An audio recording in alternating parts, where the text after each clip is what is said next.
பிறக்கும் போதே 2 கண்ணும் இல்லாமல் பிறந்த ஒருத்தர் வருஷத்துக்கு 150 கோடி ரூபா டேர்ன் ஓவர் ஆகக்கூடிய ஒரு இண்டஸ்ட்ரியை உருவாக்கி 650க்கும் அதிகமான மாற்றுத்திறனாளிகளுக்கு வேலைவாய்ப்பு கொடுத்துருக்காரு. இவரோட இந்த இண்டஸ்ட்ரியில் ரத்தன் டாடா அவர்கள் இன்வெஸ்ட் பண்ணியிருக்காங்க. யார் இவர், எப்படி இவரால் இது செய்ய முடிஞ்சது? எல்லோருக்கும் வணக்கம், நான் உங்கள் அமர் பேசுகிறேன். இவர் தான் ஆந்திர பிரதேச சேர்ந்த ஸ்ரீகாந்த் பொல்லா.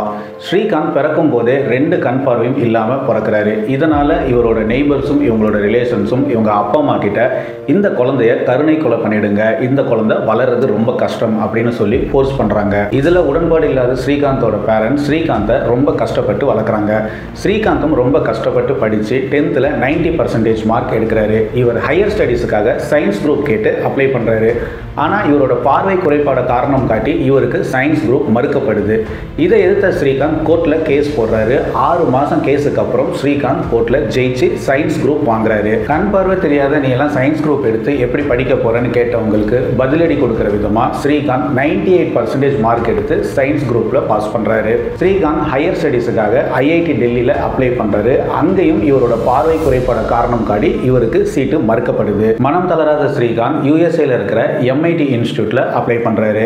அந்த இன்ஸ்டியூட் ஸ்ரீகாந்தோட திறமையை பார்த்து இவருக்கு சீட்டு கொடுக்குறாங்க. சீட்டு கொடுத்த MIT யூனிவர்சிட்டி பெருமையா ஒரு அனௌன்ஸ்மெண்ட் பண்றாங்க. அதாவது மற்ற நாடுகள்ல இருந்து கண் பார்வை இல்லாம படிக்க வந்த முதல் ஸ்டூடெண்ட் ஸ்ரீகாந்த் அப்படின்னு அஃபீஷியலாக அவங்க அனௌன்ஸ்மெண்ட் பண்ணியிருக்காங்க. நல்லபடியாக டிகிரி முடித்த ஸ்ரீகாந்துக்கு ஃபாரின்லேயே நிறைய ஜாப் ஆப்பர்ச்சுனிட்டிஸ் கிடைச்சது. ஆனால் ஸ்ரீகாந்த் அதெல்லாம் வேணாம்னு சொல்லிட்டு இந்தியாவுக்கு ரிட்டர்ன் ஆகிறாரு. இந்தியா திரும்பின ஸ்ரீகாந்துக்கு மற்றவங்களை போல நார்மலாக ஒரு ஜாப் போகிறதுல உடன்பாடே கிடையாது. நான் சொந்தமாக ஒரு தொழில் தொடங்கணும்னு முடிவு பண்ணி பொல்லாண்ட் இண்டஸ்ட்ரீஸ் அப்படின்னு ஒரு கம்பெனியை உருவாக்குறாரு. இவரோட கம்பெனியில் ஈகோ ஃப்ரெண்ட்லியான ப்ராடக்ட்ஸ் எல்லாமே தயாரித்து சந்தையில் விற்க ஆரம்பிக்கிறாரு. ஸ்ரீகாந்தோட படிப்பு நாலேஜும் புதுமையான சிந்தனையும் கம்பெனியை மேலும் மேலும் வளர வைக்குது. சாதாரணமாக தொடங்கப்பட்ட பொல்லாண்ட் இண்டஸ்ட்ரீஸ் இன்னைக்கு ஆண்டுதோறும் 150 கோடிக்கு டேர்ன் ஓவர் பண்ணக்கூடிய அளவுக்கு வளர்ந்துருக்கு. ஸ்ரீகாந்த் தன்னோட கம்பெனியிலிருந்து வெறும் லாபத்தை மட்டுமே எதிர்பார்க்காம அதையும் தாண்டி ஒரு மனிதாபிமானம் மிக்க செயலியும் செஞ்சிருக்காரு.